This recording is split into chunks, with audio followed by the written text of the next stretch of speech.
السلام علیکم ورحمۃ اللہ وبرکاتہ۔ یہ لوگ جن باتوں کا مذاق اڑاتے رہے ہیں، اب عنقریب ان کے ٹھیک ٹھیک حقائق ان کے سامنے آ جائیں گے۔ کیا انہیں یہ معلوم نہیں کہ جو شخص اللہ اور اس کے رسول سے ٹکر لے تو یہ بات طے ہے کہ اس کے لیے دوزخ کی آگ ہے۔ یہ لوگ دنیا میں تھوڑا بہت ہنس لیں اور پھر آخرت میں خوب روتے رہیں گے، کیونکہ جو کچھ کمائی یہ کرتے رہے ہیں اس کا یہی بدلہ ہے۔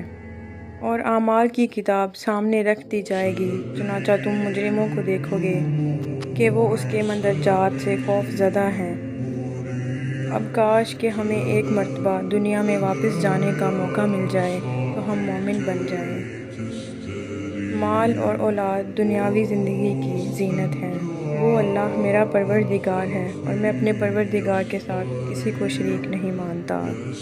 کیا تم اس ذات کے ساتھ کفر کا معاملہ کر رہے ہو جس نے تمہیں مٹی سے اور پھر نطفے سے پیدا کیا، پھر تمہیں ایک بھلا چنگا انسان بنا دیا؟ یقیناً ہم ایسے لوگوں کے اجر کو ضائع نہیں کرتے جو اچھی طرح عمل کریں۔ حق تو تمہارے رب کی طرف سے آ چکا ہے، اب جو چاہے ایمان لے آئے اور جو چاہے کفر اختیار کرے۔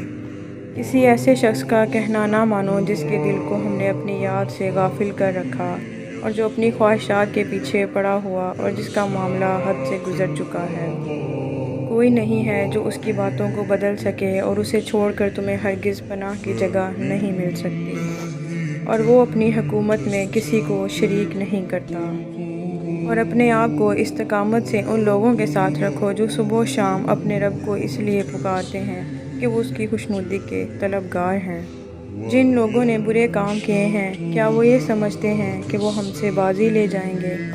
غرض یہ کچھ مختلف قرآنی آیات تھیں جن کو ہم سمجھ کر پڑھ کر ان پر عمل کر کر اپنی زندگی کو سنوار سکتے ہیں۔ اگر آپ کو بھی یہ ویڈیو پسند آئی ہے تو ویڈیو کو لائک اور سبسکرائب کر دیں چینل کو، تاکہ ہر آنے والی ویڈیو کا نوٹیفیکیشن ملتا رہے۔ شکریہ۔